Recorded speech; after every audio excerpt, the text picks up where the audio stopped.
Hello and welcome to the first episode of the Aim High podcast. I'm your host, Ben Shin, a high schooler at Phillips Academy, Andover.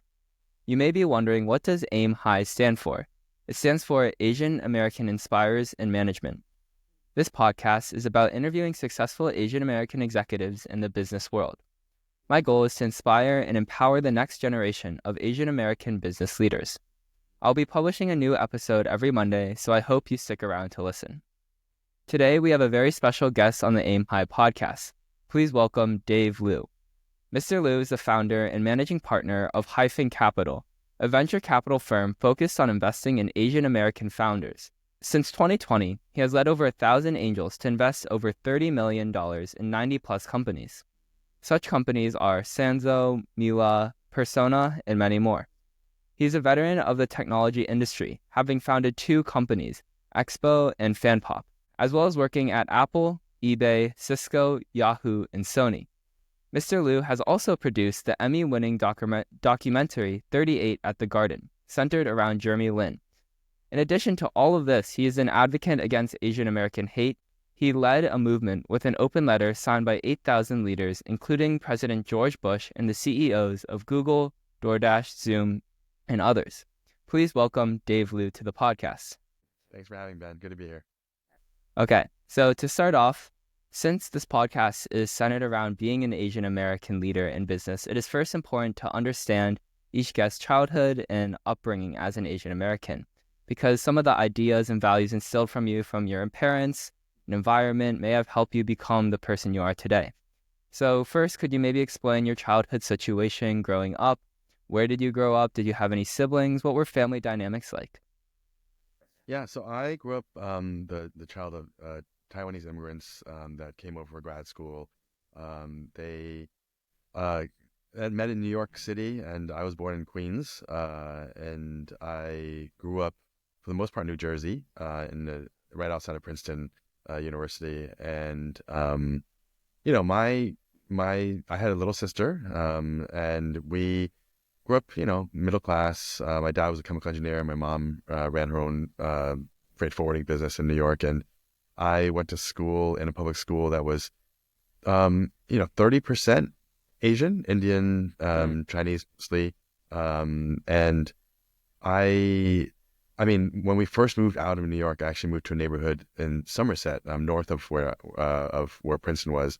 And I was the only Asian kid in that, growing up there. It was all Black and white kids, and I remember being the only Asian in my class. And then a friend moved in across the street. He was Taiwanese too, and he was the only other one. So we became, very quickly became good friends. And so it was, I got in fights, and stuff. And I was only it would be weird because I was only in 3rd grade or 4th grade. But it was very noticeable when you're different, and so you get teased when you're a little kid. So it wasn't until I moved to the Princeton area that there were a lot more Asian kids that looked like me, and we even had an Asian club back then. And so growing up there, it felt, I think I was aware of my identity because there were so many other Asian students, classmates. And yeah, my friends were very diverse. My closest friends were Black, Haitian, Pakistani, Indian, Korean, Chinese, and so I was very fortunate to have that experience. I was very lucky to grow up where I did. I wouldn't say it's very similar to Andover probably, but I was not alone. So I did not, it was good for me to kind of find my identity while I was in high school. So from your parents, since they were Taiwanese immigrants, did you feel any pressure to conform to certain expectations from them or your broader community? Well, you know the answer to that, but is that I think, as children of Asian immigrants, it would come from places where, they were a school test decided your life, and you taking from middle school to high school to college, you had to be the top, be at the very top of the class, and score perfectly on the test to get into the best school. If you don't get to, National Taiwan University or Seoul National, if you don't get into the best school, you're basically, your career's over. Like your life is ruined somehow. And I think that mentality of scarcity, of there's only a few that can get there, means you have to work hard and be perfect and can't make any mistakes and can't take any risks. And I think that was, when you come over as an immigrant and you have nothing, you come over realizing you want financial security for your family and you're doing everything to take care of your family, that trickles down to your kids. And I think that mentality of like, you need to find a good job to make more money than we did. And we're going to give you everything you can and provide you with all the things you can, that we can, to get you to that point where you have financial security in ways that we didn't necessarily have. And so I think that mentality is kind of drilled into you from a very young age.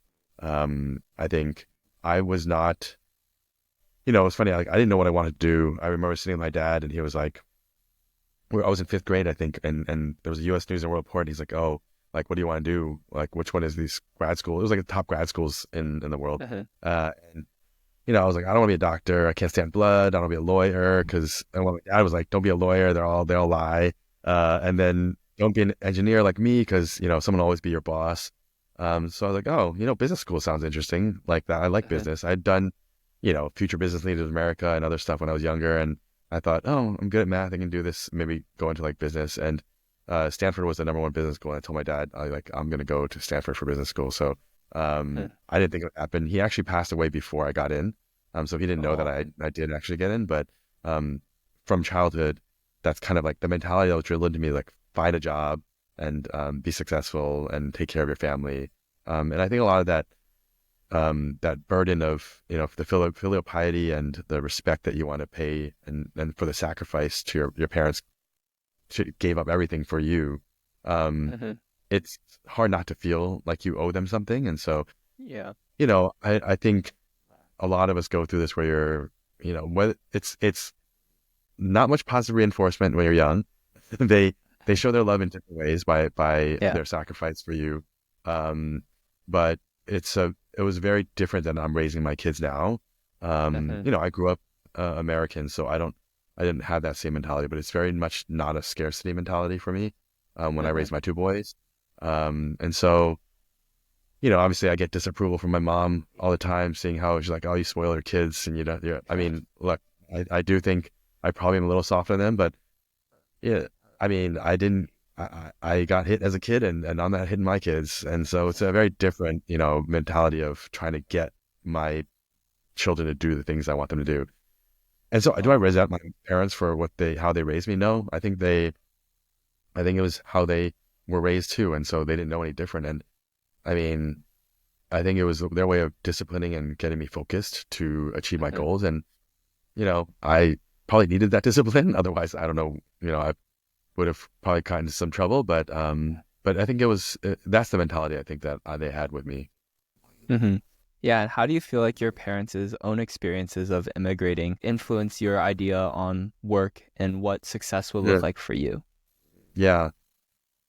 I mean, I think I saw that my parents often struggled. Like my dad would complain about not getting promoted or not getting seen or recognized. And I remember the frustration I would think about, like, my dad's really smart, but somehow he's, not getting to where he deserves to be. But I thought maybe it's a language issue or some other issue, but I didn't know anything about bamboo ceiling when I was a teenager. And so, I mean, I didn't know what was fair and unfair. And so I think I realized then probably that I wanted to start my own business someday. So I didn't have to be kind of subject to that or beholden to someone else's kind of, whims or whatnot. And so that kind of at an early age made me realize that I did want to run my own company someday. Yeah, and as we move on to like the education and early career part of the podcast, I was just wondering, like, you have mentioned that you kind of knew what you wanted to do, like you kind of wanted to go into business, but when did you really just make that decision? Yeah. Like, how did you find out like what you wanted to do, like what path you wanted to take? I mean, partially because my parents, like I chose to go to Wharton for undergrad at Penn.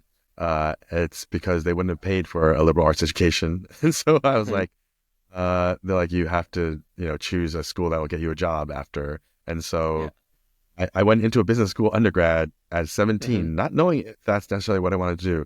And I tell you this now, Ben, my biggest regret about going to an undergraduate kind of Business school? I guess business school or just even career focused school, Yeah. um, professional program is that I missed out on learning what I could have. That I'll never get a chance again to learn. Like didn't. I minored in psychology. I almost minored in poli-sci too, but I majored in finance. But um, I would have loved to have studied more political science and philosophy, like art history, like any like creative writing and other things, because I feel like a lot of Asian kids are like drilled with STEM, and that's the only thing that matters. And it's all about kind of engineering, math, science, because those are reliable jobs that you can make it without being discriminated against. And if you have those skills, you will be better off in life. With AI, with the advent of AI, a lot of those jobs are going to go away. Like these things are logical, very you can reason, and you can, this inference can come up with the same solutions that a human can, a doctor would, or an engineer would. Programming is being replaced. So, but what you can't do is actually the creative side of things, the being able to write, being able to communicate, being able to, tell stories. You don't learn that from physics class. You don't learn about how to converse with people. Just the EQ that you have to interact with other people, being able to talk about philosophy, politics, other things. That is far more important than being able to do, a physics problem set. And unless you are a physicist and whatnot, but I think our parents' mentality was that if you can get financial security by doing a job like being a doctor, engineer, lawyer, where you can study these rules and laws and understand them and you can apply them, you'll be paid, you'll be fine. But I think in the future that won't be the case. And so for me, my biggest regret is not having a college experience where I could explore and learn all the things that I don't have much time to do after. I did read more after, and I learned a lot of these subjects, but things like studying abroad, like I didn't, because I didn't want to. I had to major and focus on getting an internship for the summer. And I'm sure you hear this too. You're going to hear this too, but it's kind of like everything you do is to get that job that pays a lot of money. That's all that matters. I want to tell people that that's not all that matters. There's ways to get there without just, sitting there and doing calculations and doing your spreadsheets or your problem sets. And I think you should work hard. You have to be capable and smart. But I think you become less well-rounded and less interesting as a person if you do that. And, I see all the things about college admissions and how a lot of Asian students are very one-dimensional. It's like, honestly, a lot of them are. And you know this too, probably from your classmates and peers. Like, do you want to go to school with a bunch of kids who are just really good at math? I'm like, and that's a stereotype, but it's an accurate stereotype, because a lot of our immigrant parents want us to be good at math. So we're just focused on that. But, my kids, I want them to do drama club and debate and do like play drums, not violin and piano. Like I want them to be different and unique. And so, and I want them to be themselves. A lot of us growing up, I feel like we didn't get to be ourselves. We didn't get to choose a lot of things that we wanted to do. And that's really sad, because, we wouldn't have people like John Chu directing Wicked if his parents were like, no, you're not going to film movies. We're not going to pay for USC film school for you. Like you're going to go, focus on CS and whatnot. And it's people who have talent, they should pursue those talents, and that's how they can be successful. And can you maybe explain your journey from undergrad at Wharton to your first consulting job at Deloitte? Yeah. I mean, when you go to Wharton, they basically drill into you that you need to get internships, and you still need to focus on, studying consulting cases and iBanking interviews and prep for that. So, I'm in college, I'm reading books about case questions and things like that to prepare, because I want to go into consulting, honestly, because I don't know what jobs or companies are right for me. I don't know what industries are interesting. I have to learn. So, and it's very much a path that I feel like many like Asian Americans go through, is like, okay, if I'm not going to be in law school and I'm not going to be a doctor, because those two have a very distinct path of you go to college, you take your LSAT, GMAT, you go to law school, med school. For business, it's okay, well, I need to go work, and the jobs that are the best jobs are the consulting companies and investment banks, and now obviously tech companies, other things. But it's like I get very, like, a lot of us are on this kind of very on rails, and our kind of careers and lives are already put on rails way before we even know what we want to do. Mm-hmm. The sad part is I have friends who become doctors and lawyers, and they never were able to get off the rails, and they're very unhappy. Mm-hmm. They didn't would have chosen that life, but it's kind of like where the path took them. And so for me, it was like, hey, business allows me to go into a lot of options. And so I did consulting. I did, I prepped for the cases. I did the consulting interviews, and I knew I wanted to be in San Francisco. Mm-hmm. And I had gotten in jobs in banking and other things in New York and consulting too. But I said, you know what, I just want to move out west. Like, I came to visit when I was a teenager, and fell in love with the Bay Area, and I was like, okay, I'm just gonna find a job. I don't care how, but that's how I ended up here. Yeah. And then after Deloitte, you moved to Yahoo, right? And you became a product manager working with Jerry Yang. And Jerry Yang is like a entrepreneurial inspiration for many Asian Americans. So what was your role like at Yahoo, and how did Jerry Yang influence your career trajectory? Yeah, I mean, I wanted to go into product. I like, the internet was just getting, like, this is way before your time, but the internet was just getting big, and Yahoo was like one of the sites that everyone went to. So I knew that product management was a area that it could teach me how to kind of build my own product and build almost like a mini company. And so I learned to do that at Yahoo Finance, and being able to see someone who looked like me, a fellow Taiwanese American, build this thing from nothing. It made me realize, like, oh wow, like, I could be that, I could do that. And so, it's very rare that, a lot of folks get to see that in their jobs, at least for people of color. And so, I think being in Silicon Valley, having one of the icons of the time of the internet, the pioneers of the internet, be working around the corner from you, it was amazing. And seeing him speak, to the audience of employees. I mean, back then it was about 1,000 people only, and it grew from there. But it made me believe. You have to see it to believe it. Like, and I think being able to see him made me realize I could do it too. Yeah, and over the years you transitioned from Yahoo to Sony to Apple, eBay, and more. Can you maybe walk us through those transitions, each one what they look like, and maybe why you made each career move?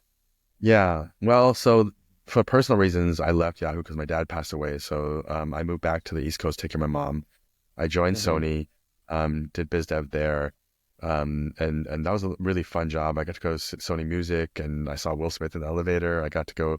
I was helping. I went to Sony Pictures in California, and it was great. But then I got into Stanford for business school, and my mom was doing much better. So she knew my dream was to go to Stanford since I was a kid. So I went back out west. Got my MBA, had interned at Apple doing product marketing, met Steve Jobs. That was pretty epic. And then, it was when the iPod was coming out and everything. And so the year after that, I joined eBay, and I lasted 4 months because I hated it. I was a politics, big company. I was like, this is so slow. I don't want to be here. And I decided to quit and, join a startup. And while I was there at the startup, it got acquired by Cisco after a year. And, it was a consumer product. It was great. I learned a lot. But at each of these places, I think the progression was that scarcity mentality of, I need to get to be a VP at a big company before I can start my own company. I need to learn everything you need to know about, running a company, a big company, and being kind of, really high up in the chain to understand before and learn all the things before I start a company. And then I joined a startup, and I realized none of that stuff matters when you're starting your own company. It's kind of like, you have to, when you start your own company, you don't have all the support and the resources of a big company. You're starting from nothing. You're like, you're the laptop in your living room. And so I decided then, after seeing that I'm like, okay, well, I don't know. I had basically been telling myself I need to become financially secure before I take a risk and start something. And that's not the way you think about it, because the more financially secure you have, the more you have to lose, the more the opportunity cost is, and the harder it is for you to actually start something. And so I wish I had started something a lot earlier in my career. And then, I started my first company at 30, so it wasn't that late. But I think everything in my mind that was keeping me from doing it was, I I want to get secure before I could take a risk. And it's like backwards, right? It's like before I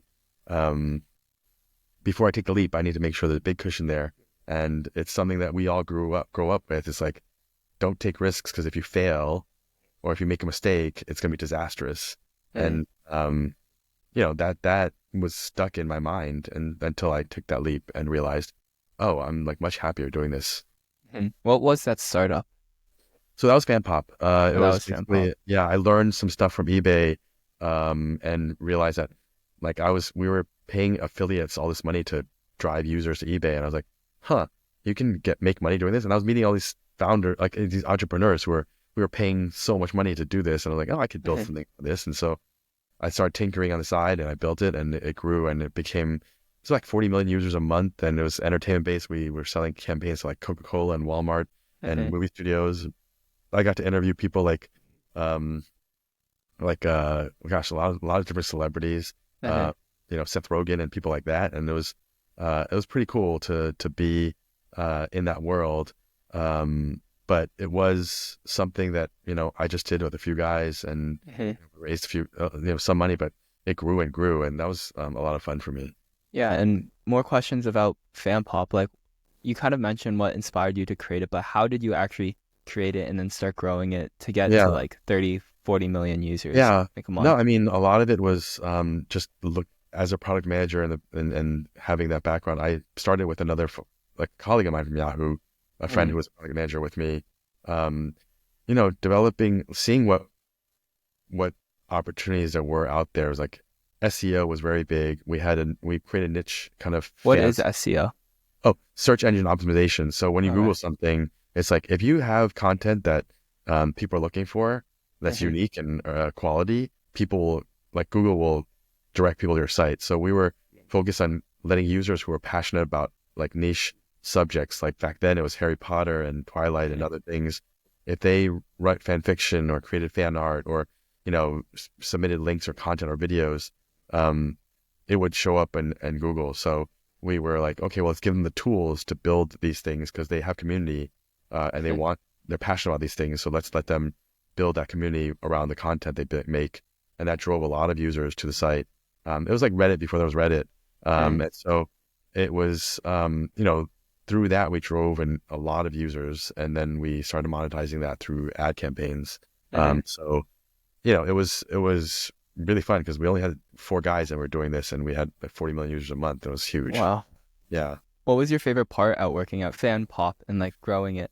Yeah, I think it was, it was just a lot of fun to see users sending us messages about how happy the community made them, because they found people who were like-minded, and they didn't know that other people existed that were like that. I mean, I remember back then, this was before K-pop was as big as it is now, but there were a lot of teens who were already following a lot of the K-pop bands like Epic High and others.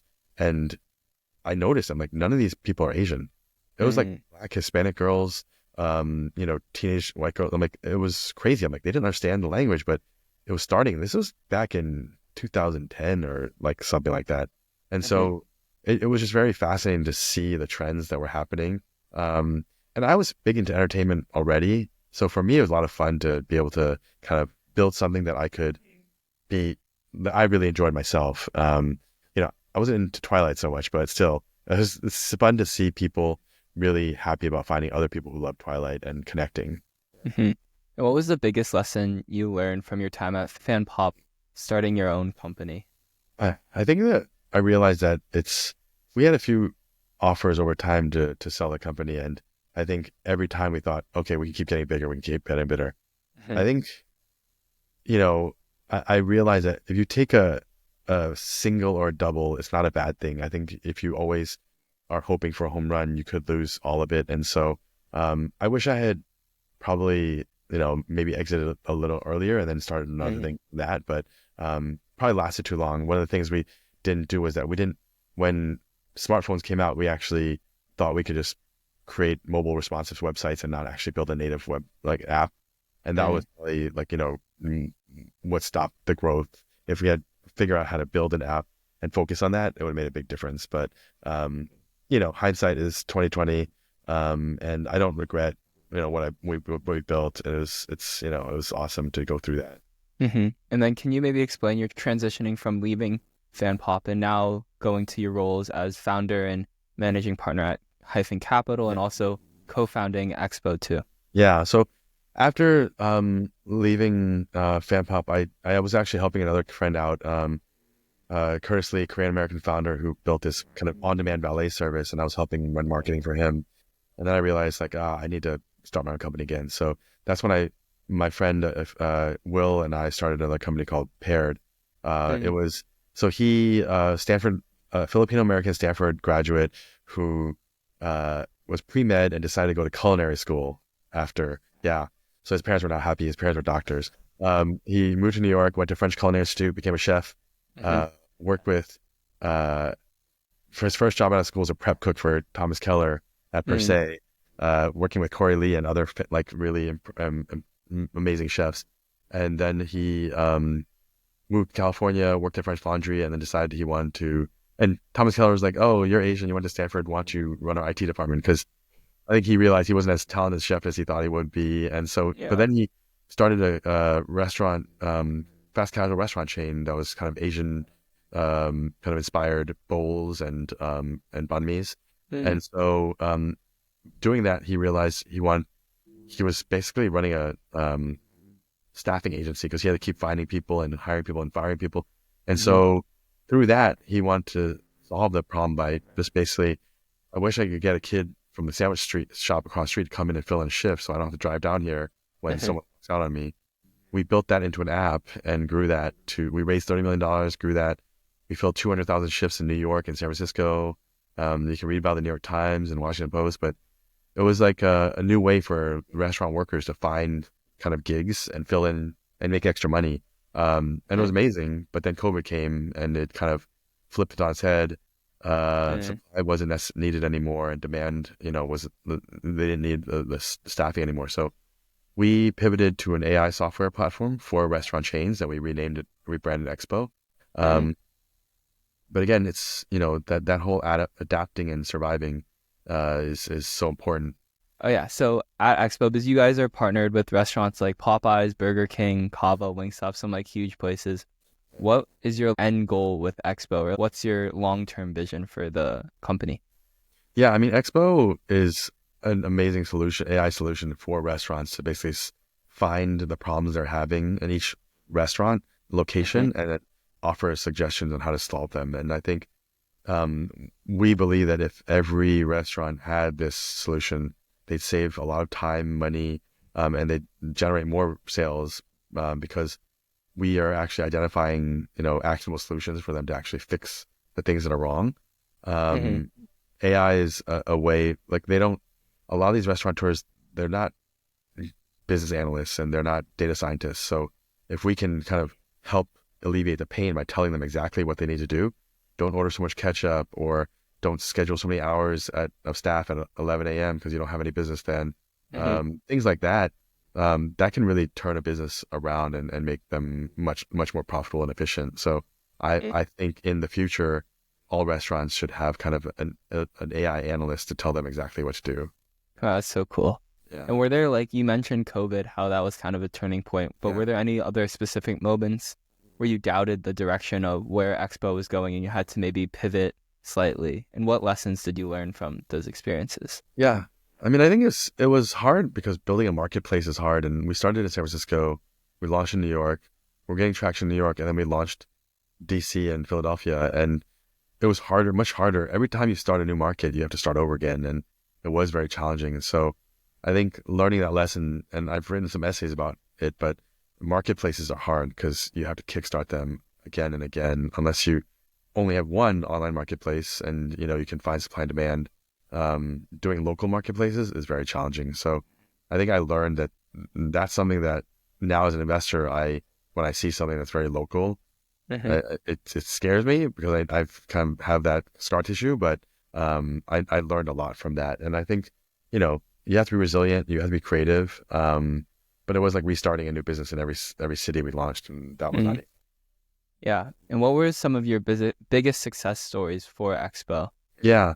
No, for Expo, I mean, it's been huge to be able to get into like Popeyes and to, other brands that Whataburger and brands I admire.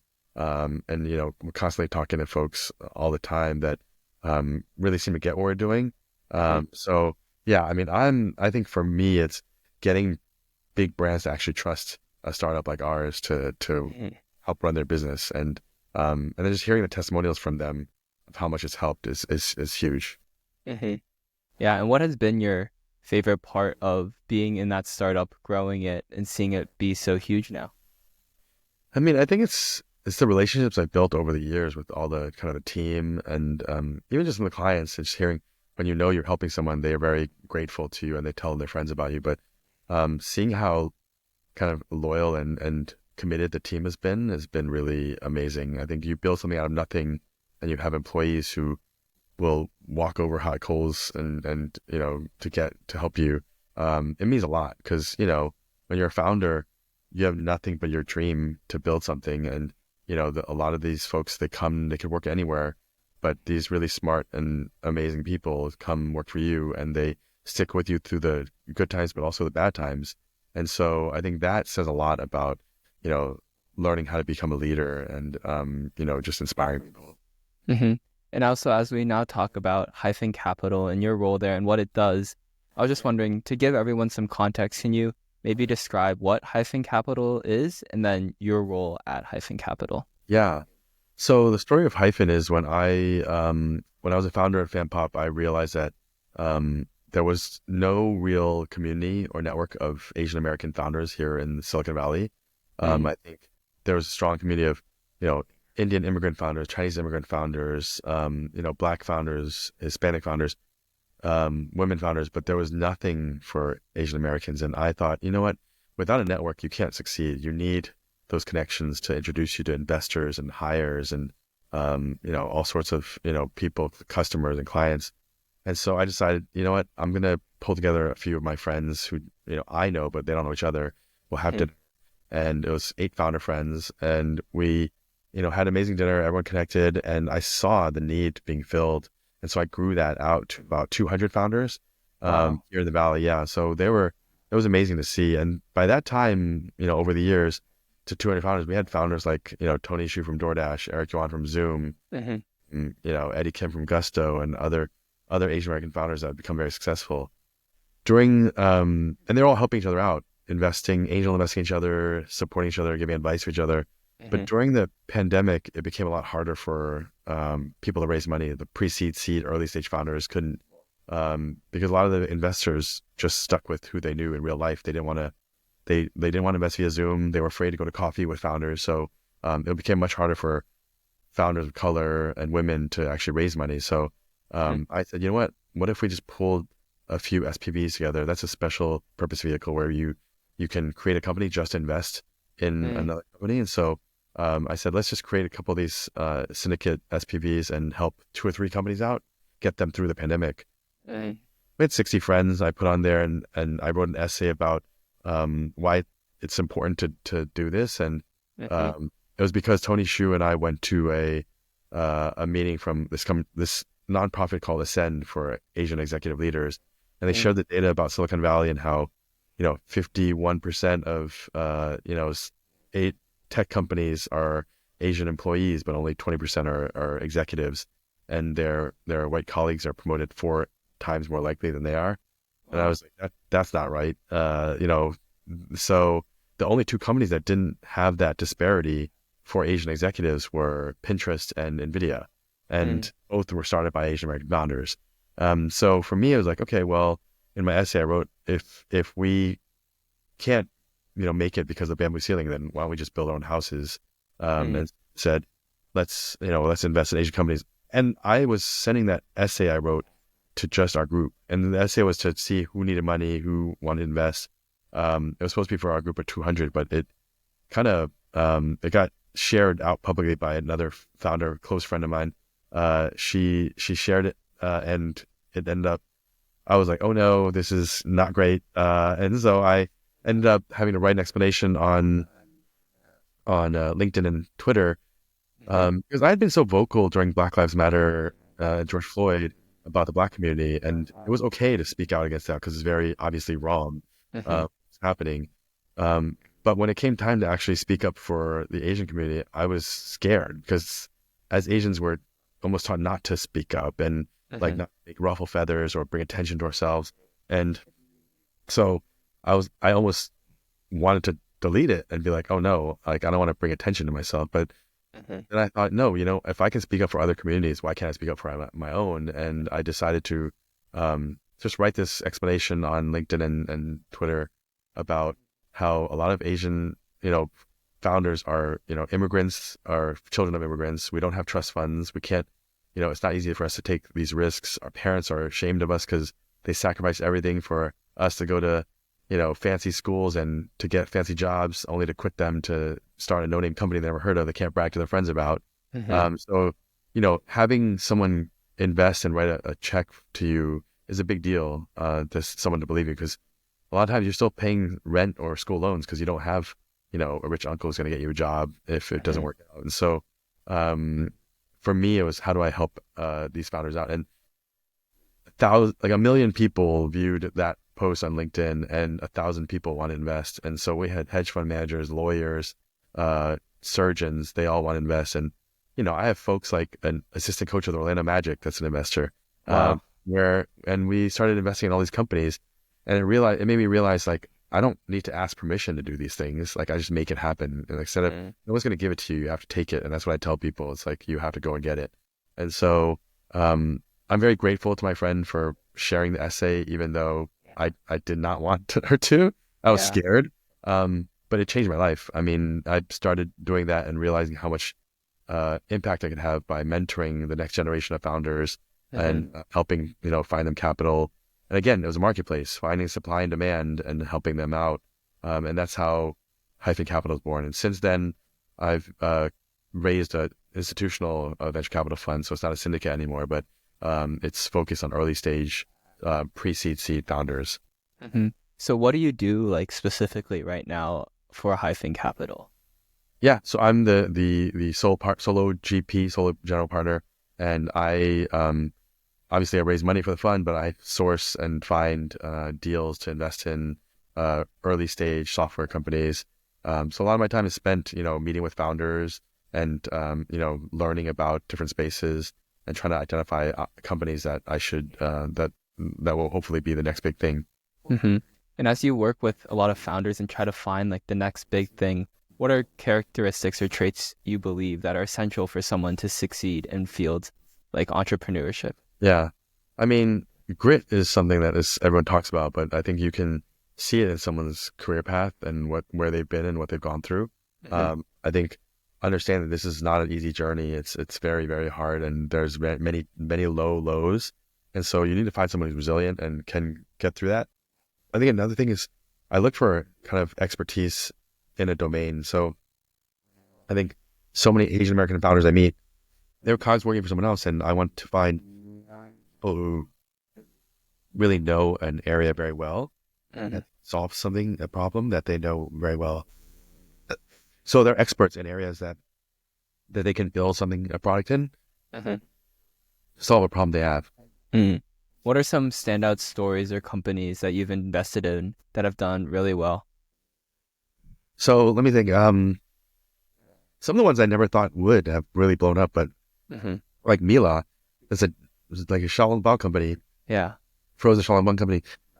I see them in Costco's everywhere now. Yeah, I see them on my Instagram. Yeah, IG. And then Simu's been helping with them, and so I see him like pop up too, promoting them.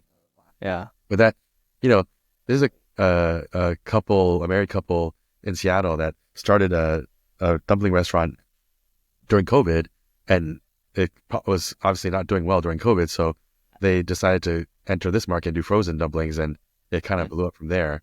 And again, this was someone who was like a marketing exec and a private equity investor, and they decided to go start a restaurant and do this. And it was going down that path again that we're set out to, and then realizing I could do something else.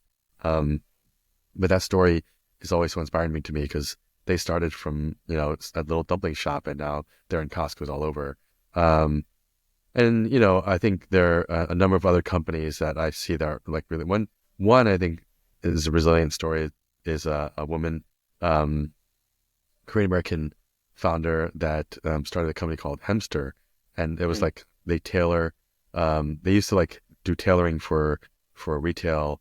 And then she basically like saw a huge problem to help companies who were basically tossing and destroying clothing that was slightly damaged, like maybe a button's missing, a zipper is broken. Um, she figured out a way to repair these things and resell it, and she's recuperated money for so many of these big brands, and that company's doing so well. But it's something that I wouldn't have thought of, but because she went down that path, she learned a lot from the retail business, and that's grown. And now it's now called Revive.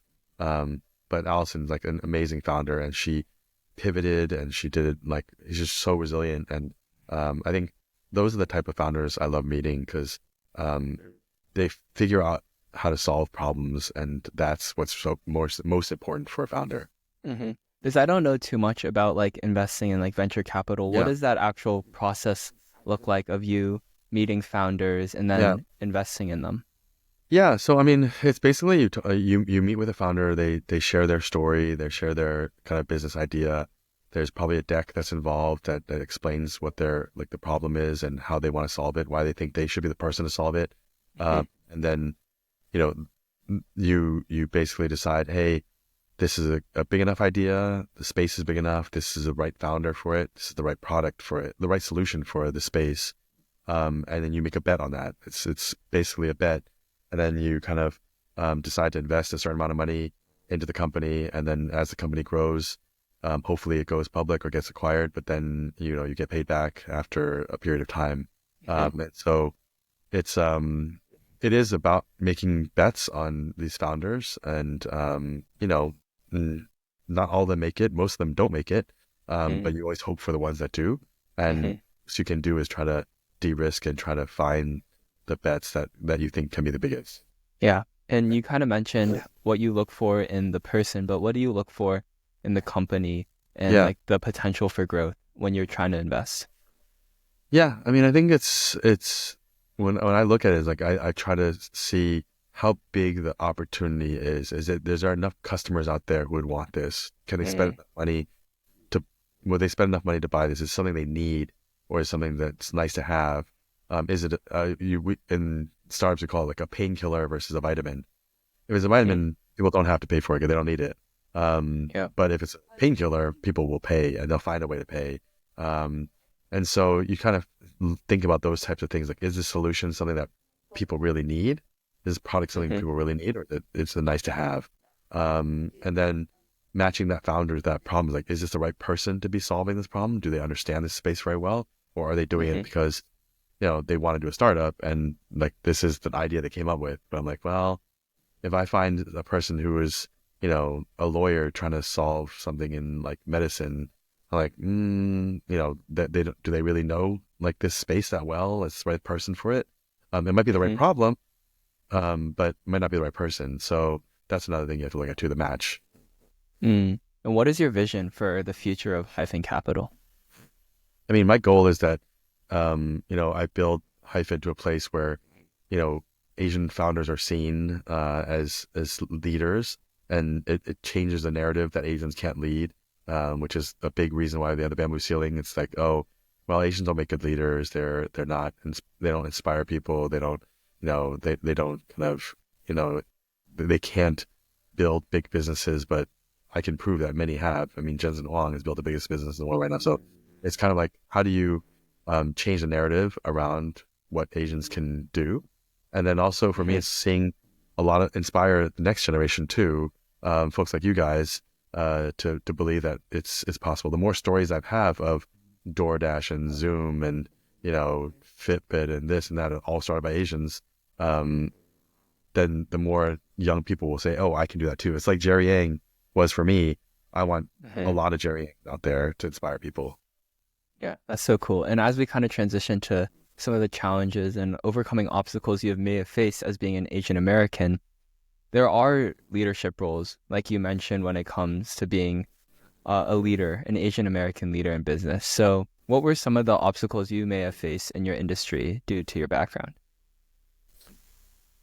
Yeah, I mean, look, I left the rat race when I was 30s and started building my own companies. So I don't think Mm-hmm. I may have faced as much as folks who've gone through to get, even higher in the career ladder and the executive ladders.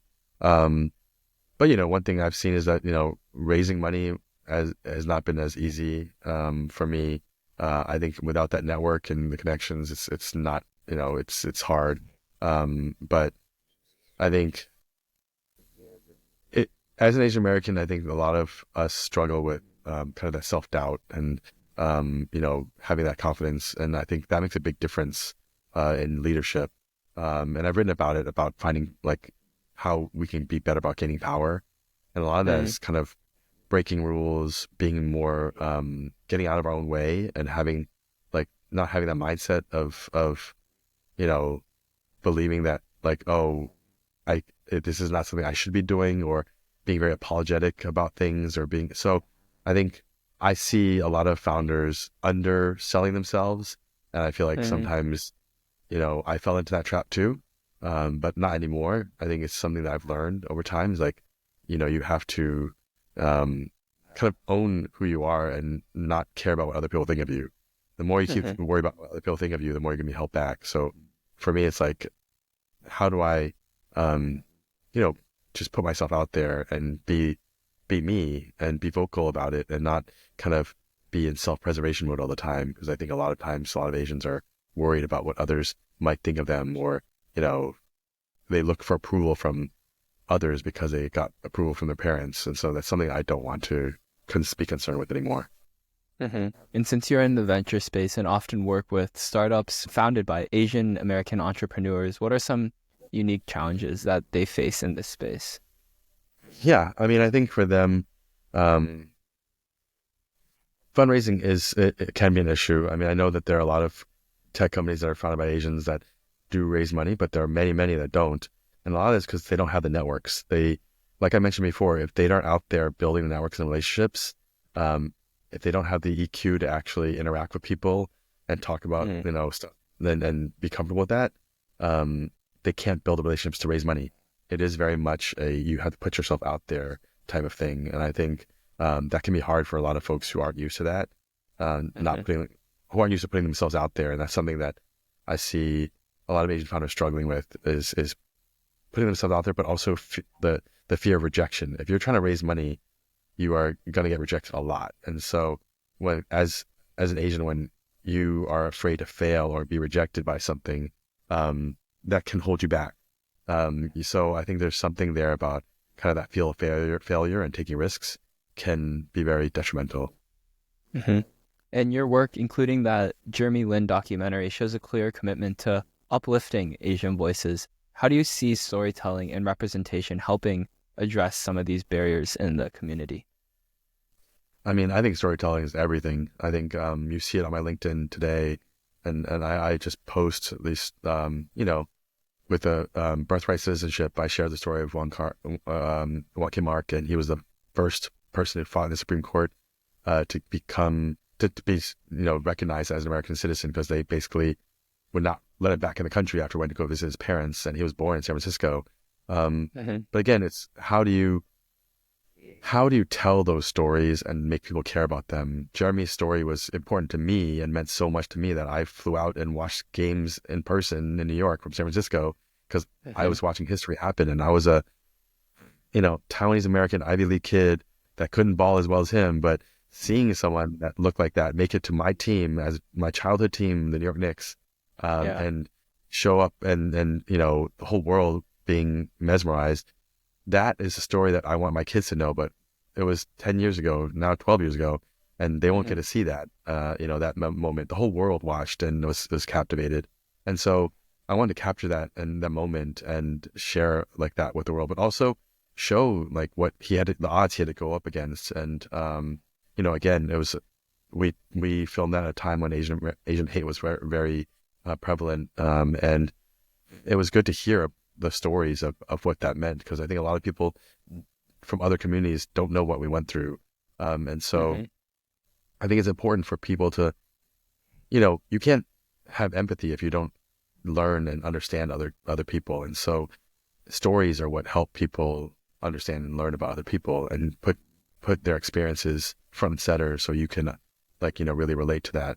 And so for me, I think storytelling is so important, and that's why I want to produce more stories.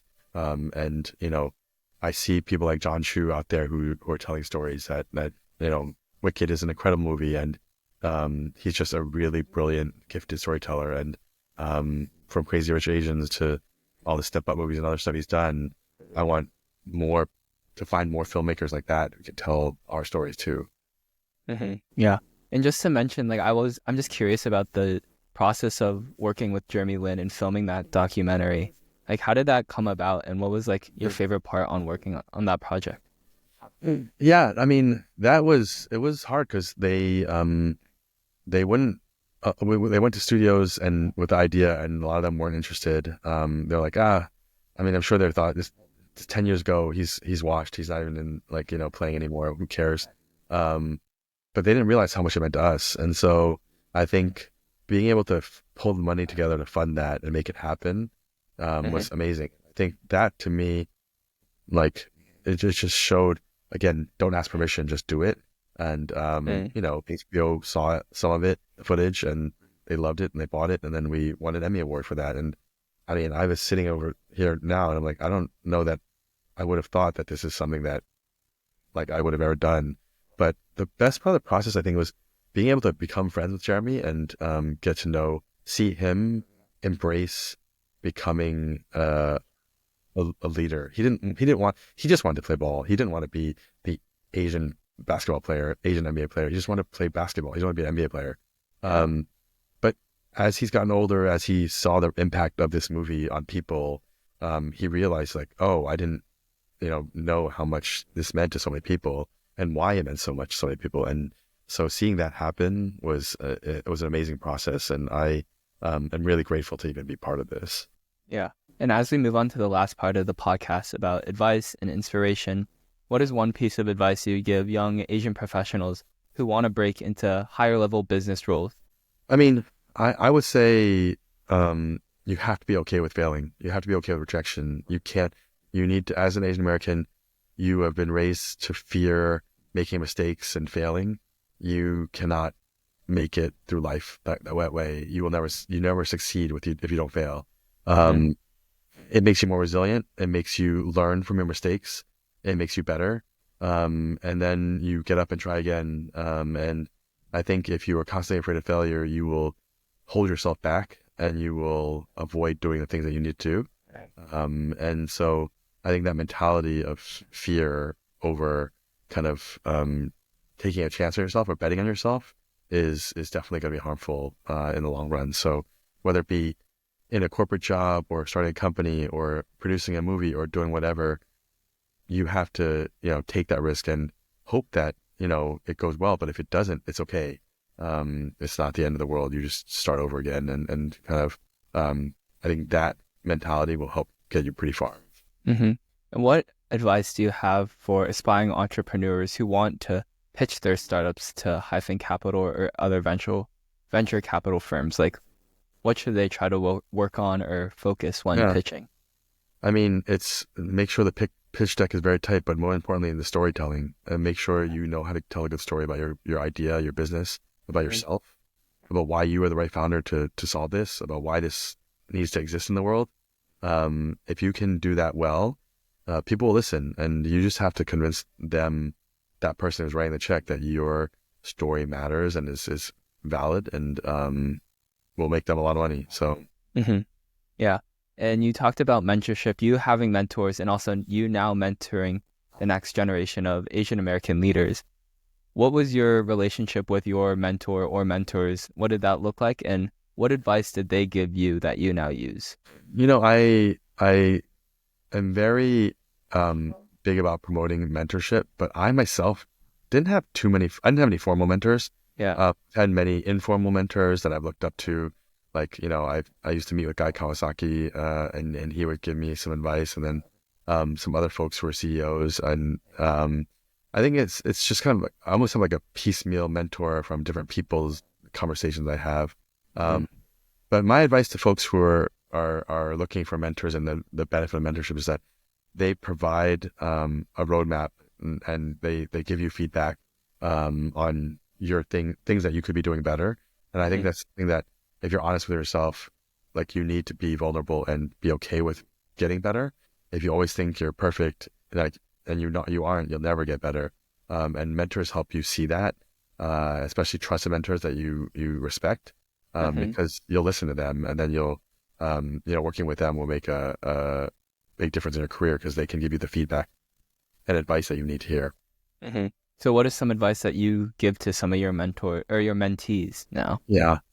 I mean, a lot of this I've spoken about here is that kind of being able to find your own power, find your own voice, build your own brand, break rules, speak up, don't let kind of doubt and fear hold you back from things, and don't worry so much about what other people think of you.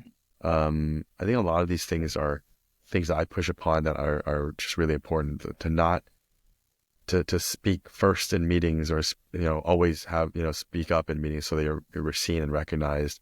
But a lot of it is making sure that if you want credit, make sure people see you and give you credit.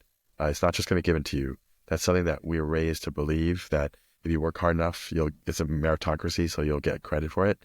That's not true at all. Like, you need to advocate for yourself, because no one's going to advocate for you but better than yourself. And so, yeah, and dream bigger. I mean, I think Hassan said it in our 30 at the Dark of the Garden. He's like, some people aspire to be middle managers at Deloitte. I'm like, you can think bigger than that. I think you can, now that you've seen more people who've done it, you can aim higher for yourself. Yeah. And what's, like, you mentioned how much networking played a role in, especially like the start of Hyphen Capital. What are some either networking tips that you have for people to get better at networking and create a large network of connections? Yeah. I mean, my networking tips are, don't be so transactional. Don't just help people when you need something. Reach out to people. If you see an opportunity to help, just help. Don't always be thinking about, don't keep tallies of your favors and things that people have done for you. A network is built by relationships and trust. If you can build trust with someone, they will, help you when you need it. And you can't just reach out to people when you need something. People know if you're a user, they can tell. And so, be genuine with folks, and they'll repay that. I think it's, if you're always thinking about what's in it for me, you'll never get real relationships and trust that way. So just be generous. Yeah. If you could go back to the beginning of the career, what's one piece of advice you would give your younger self? I think it would have been to have more confidence that, and understand what my superpower is and lean into that. Like, I didn't realize, I knew back then that I was really good at building relationships and networking, but I didn't leverage that at all. Like, I built communities of hundreds of people, but I feel like I didn't understand what the power of that meant. And I didn't lean into that. I would just do it. A buddy of mine who is exec at the 49ers, he's like, man, you were like the human yearbook. You remember everyone in our class at Stanford. And like, he jokes about that, but it's very much part of who I am. Like, I remember people, and I care a lot about people. So if I had leaned more into that early in my career, I think I would have come to a lot more conclusions about how to leverage that sooner to build more power and influence.